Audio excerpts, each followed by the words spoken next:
Hub के करीब वाक़ गडानी शिप ब्रेकिंग यार्ड के बर्थ नंबर 56 में खड़े नाकारा बहरी जहाज के फ्यूल टैंक में सफाई के दौरान धमाके के बाद आग भड़क उठी। देखते ही देखते आग ने जहाज के मुख्तलिफ हिस्सों को अपनी लपेट में ले लिया और आसमान पर धुएं के गहरे बादल छा गए। धमाके के वक्त जहाज में 100 से ज़ायद मजदूर काम कर रहे थे।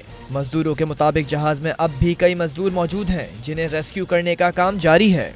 कैसे हम दरवाजे के बाहर निकला, वैसे वो धमाका हुआ। धमाके होने के बाद इधर से छतें उड़ गई, जाके क्वार्टरों की छतें उड़ गई, ठीक है ना। जब हम प्लाट पे आया उस टाइम हमने जाके हमने किनारे पे हमने सब लाशें उठाई हैं। कम से कम जिससे हमने लाशें उठाई हैं कम से कम 12। गफलत तो यही है क्योंकि सेफ्टी हम लोग 7 साल से हमारी यूनियन का फर्स्ट प्रायोरिटी था कि सेफ्टी। तो हम लोगों ने परसों प्रेस क्लब कराची में मुजाहरा किया था सेफ्टी एंड हेल्थ का कि हमें सेफ्टी और हेल्थ दो। कराची पोर्ट के चीफ फायर अफसर सईद जदून ने बताया कि जहाज मेन रोड से 200 फीट दूर साहिल पर रेत में मौजूद होने के बाइस रेस्क्यू के काम में ताखीर हुई। ये आम साहिल होता है, इसके ऊपर जो है रेत के ऊपर जहाज चढ़ा दिए जाते हैं और ये सैंडी एरिया होता है। पक्के रोड से कम ये 200 फीट अंदर का ये रेत का एरिया है। झुलसने वाले 40 से ज़ायद जख्मियों को कराची मुंतकिल कर दिया गया, जबकि आग पर काबू पाने के लिए पाक बहरिया का हेलीकॉप्टर भी गडानी पहुंच चुका है।